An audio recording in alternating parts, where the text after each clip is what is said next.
ರೂಢಿ ಅಂತೇಳಿ ಪಂಚಾಯತ್ ಅಭಿವೃದ್ಧಿ ಅಧಿಕಾರಿಗಳ ಕ್ಷೇಮಾಭಿವೃದ್ಧಿ ಸಂಘದ ಜಿಲ್ಲಾಧ್ಯಕ್ಷರಾಗಿದ್ದು, ಇಂದು ಮೊನ್ನೆ 4ನೇ ತಾರೀಕಿನಿಂದ ರಾಜ್ಯಾದ್ಯಂತ ಎಲ್ಲ RDPR ಕುಟುಂಬದಿಂದ ಎಲ್ಲ 12 ಸಂಘಗಳು ಕೂಡಿಕೊಂಡು ನಾವು ರಾಜ್ಯಾಧ್ಯಕ್ಷರ ಕರೆ ಕೊಟ್ಟಿದ್ದರು. ಅನಿರ್ದಿಷ್ಟವಾದಿ ಹೋರಾಟ ಹಲವಾರು ಬೇಡಿಕೆಗಳು, ಪಂಚಾಯತ್ ಅಭಿವೃದ್ಧಿ ಅಧಿಕಾರಿ ಸಂಘ ಇರ್ಬೋದು, ಗ್ರೇಡ್ 1 ಕಾರ್ಯದರ್ಶಿ ಸಂಘ ಇರ್ಬೋದು, ಗ್ರೇಡ್ 2 ಕಾರ್ಯದರ್ಶಿ ಇರ್ಬೋದು, ದ್ವಿತೀಯ ದರ್ಜೆ ಲೆಕ್ಕ ಸಹಾಯಕರ ಸಂಘ ಇರ್ಬೋದು, ಹಾಗೂ DO ಕಂಪ್ಯೂಟರ್ ಆಪರೇಟರ್ ಸಂಘ ಇರ್ಬೋದು, ಕರ ಉಸ್ಲಿಗಾರ ಸಂಘ ಇರ್ಬೋದು, ನೀರುಗಂಟಿ ಸಂಘ ಇರ್ಬೋದು, ಜವಾನವರು ಇರ್ಬೋದು, ಸ್ವಚ್ಛತಾಗಾರ ಇರ್ಬೋದು, ಮತ್ತು ಗ್ರಾಮ ಪಂಚಾಯತಿ ಜನಪ್ರತಿನಿಧಿಗಳ ಸಂಘ ಎಲ್ಲರೂ ಬೇಡಿಕೆಗಳು ಎಲ್ಲ ಒಕ್ಕೂಟವಾಗಿ ಒಂದು RDPR ಕುಟುಂಬವಾಗಿ ನಾವು ಅನಿರ್ದಿಷ್ಟವಾಗಿ ಫ್ರೀಡಂ ಪಾರ್ಕ್ದಲ್ಲಿ ಮೊನ್ನೆ 4ನೇ ತಾರೀಕಿನಿಂದ ನಮ್ಮ ಹೋರಾಟ ಸ್ಟಾರ್ಟ್ ಆಯಿತು.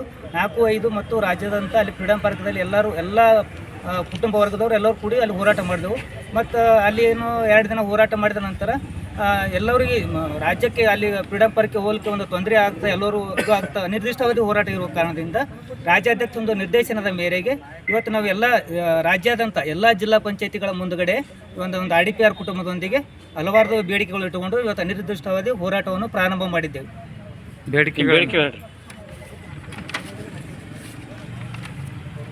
ಬೇಡಿಕೆಗಳು ಪಂಚಾಯತ್ ಅಭಿವೃದ್ಧಿ ಅಧಿಕಾರಿಗಳ ಸಂಘದಿಂದ ಬೇಡಿಕೆ ರಾಜ್ಯದ ಎಲ್ಲ ಪಂಚಾಯತ್ ಅಭಿವೃದ್ಧಿ ಅಧಿಕಾರಿಗಳನ್ನು ಗೆಸ್ಟೆಡ್ ಮಾಡಬಹುದು. ಮತ್ತು ಇಲ್ಲಿ ನಾವು ನಮ್ಮ ಕಲಬುರಗಿ ಜಿಲ್ಲೆಯಿಂದ 7 ವರ್ಷದ ಇದು ಕರ್ತವ್ಯ ನಿರ್ವಹಿಸೋದಕ್ಕೆ ಇದಕ್ಕೆ ವಿರೋಧ ಅದ. ಅದೊಂದು ಇದಕ್ಕೆ ರಾಜ್ಯ ಸಂಘ ಏನು ಮಾಡಿದೆ ಅದು ಇದು ವಿರೋಧ ಅದ. ಮತ್ತು ರಾಜ್ಯ ಸರ್ಕಾರ ಏನು ಮಾಡಿದೆ ಅದು ಕಂಟಿನ್ಯೂ ಆಗಿ ಮಾಡಬೇಕು.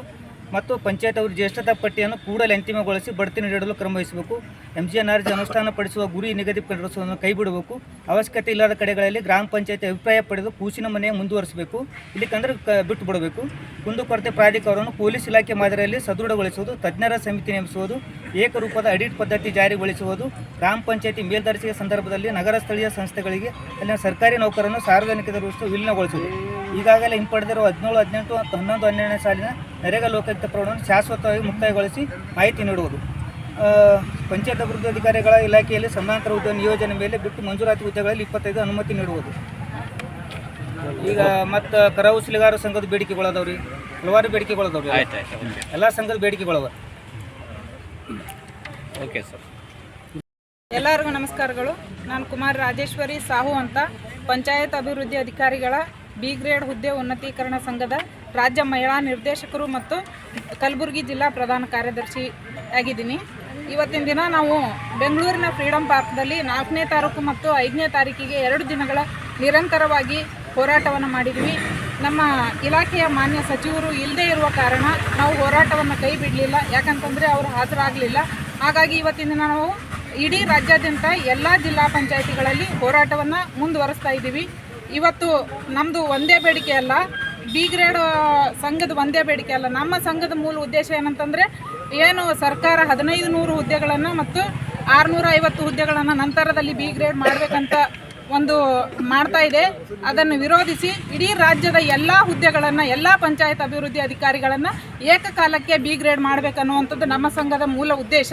ಯಾಕಂತಂದರೆ ಇವತ್ತಿನ ದಿನ ನಾವು ಪಂಚಾಯತ್ ಅಭಿವೃದ್ಧಿ ಅಧಿಕಾರಿಗಳು ಎಲ್ಲರೂ ಮಾಡುವಂಥ ಒಂದು ವರ್ಕ್ ಆಫ್ ನೇಚರ್ ಏನಿದೆ ಸೇಮ್ ಇದೆ, ಎಲ್ಲರೂ ಬರೆದಿರುವಂಥ ಎಕ್ಸಾಮ್ಸ್ ಏನಿದೆ ಸೇಮ್ ಇದೆ. ಅಷ್ಟೇ ಅಲ್ಲ, ಇವತ್ತಿನ ದಿನ ಎಲ್ಲರೂ ಫೇಸ್ ಮಾಡುವಂಥ ಪ್ರಾಬ್ಲಮ್ಸ್ ಕೂಡ ಸೇಮ್ ಇದೆ. ಆ ಒಂದು ಉದ್ದೇಶದಿಂದ ನಾವು ಹೋರಾಟ ಮಾಡ್ತಾ ಇದ್ದೀವಿ. ಅದಷ್ಟೇ ಅಲ್ಲ, ಇವತ್ತು ಏನು ನಮ್ಮದು ಕ್ಷೇಮಾಭಿವೃದ್ಧಿ ಸಂಘದ ಏನು ವಿವಿಧ ಬೇಡಿಕೆಗಳನ್ನು ಇಟ್ಕೊಂಡಿದೆ, ಆ ಎಲ್ಲ ಬೇಡಿಕೆಗಳಿಗೂ ನಾವು ಒಂದು ಬೆಂಬಲವಾಗಿ ನಿಂತಿದ್ದೇವೆ. ಮತ್ತು ನಮ್ಮ ಡಾಟಾ ಎಂಟ್ರಿ ಆಪರೇಟರ್ಗಳಾಗಿರ್ಬೋದು, ಬಿಲ್ ಕಲೆಕ್ಟರ್ಗಳಾಗಿರ್ಬೋದು, ನಮ್ಮ ವಿವಿಧ ನಮ್ಮ RDPR ಕುಟುಂಬದ ಏನು 11 ವೃಂದ ಸಂಘಗಳೊಂದಿಗೆ ನಾವು ಇವತ್ತು ಹೋರಾಟ ಮಾಡ್ತಾ ಇದ್ದೀವಿ. ಎಲ್ಲರ ಬೇಡಿಕೆಗಳಿಗೆ ನಾವು ಪ್ರೋತ್ಸಾಹವಾಗಿ ಬೆಂಬಲವಾಗಿ ನಿಂತಿದ್ದೀವಿ. ಎಲ್ಲಿಯವರೆಗೆ ಅಂತಂದರೆ ನಾವು ನಮ್ಮ ಬೇಡಿಕೆಗಳನ್ನು ಪಡೆಯುವವರೆಗೆ ಈ ಹೋರಾಟವನ್ನು ಇಡೀ ರಾಜ್ಯಾದ್ಯಂತ ಎಲ್ಲ ಜಿಲ್ಲಾ ಪಂಚಾಯತಿಗಳಲ್ಲಿ ಕೈ ಬಿಡುವುದಿಲ್ಲ, ನಿರಂತರವಾಗಿ ಹೋರಾಟ ಮಾಡ್ತೀವಿ. ನಮ್ಮ ಮಾನ್ಯ ಸಚಿವರು 10ನೇ ತಾರೀಕಿನ ಏನು ನಮಗೆ ಸಭೆಗೆ ಡೇಟ್ ನಿಗದಿಪಡಿಸಿದ್ದಾರೆ, ಮಾನ್ಯ ಸಚಿವರು ನಮ್ಮ ಎಲ್ಲ ಬೇಡಿಕೆಗಳಿಗೆ ಸ್ಪಂದಿಸ್ತಾರೆ ಅನ್ನುವಂಥ ಭರವಸೆ ನಮಗಿದೆ. ಯಾಕಂದರೆ ಸಚಿವರು ನಮ್ಮ ಜಿಲ್ಲೆಯವರಾಗಿದ್ದಾರೆ, ನಮ್ಮ ಜಿಲ್ಲೆ ವಿವಿಧ ಎಲ್ಲ ಜಿಲ್ಲೆಯವರು ಕೇಳ್ತಾರೆ, ಮಾನ್ಯ ಸಚಿವರು ನಿಮ್ಮ ಜಿಲ್ಲೆಯವರಾಗಿದ್ದಾರೆ, ಬೇಡಿಕೆಗಳಿಗೆ ಸ್ಪಂದಿಸ್ತಾರೆ ಅಂತ ಕೇಳ್ತಾರೆ. ಆದ್ದರಿಂದ ಮಾನ್ಯ ಸಚಿವರು ಸ್ಪಂದಿಸ್ತಾರೆ ಅನ್ನುವಂಥ ಭರವಸೆ ನಮ್ಮೆಲ್ಲರಿಗೂ ಇದೆ. ಹಾಗಾಗಿ ನಾವು ನಮ್ಮ ಬೇಡಿಕೆಯನ್ನು ಇವತ್ತಿನಿಂದ ಮುಂದುವರಿಸ್ತಾ ಇದ್ದೀವಿ. ಧನ್ಯವಾದಗಳು.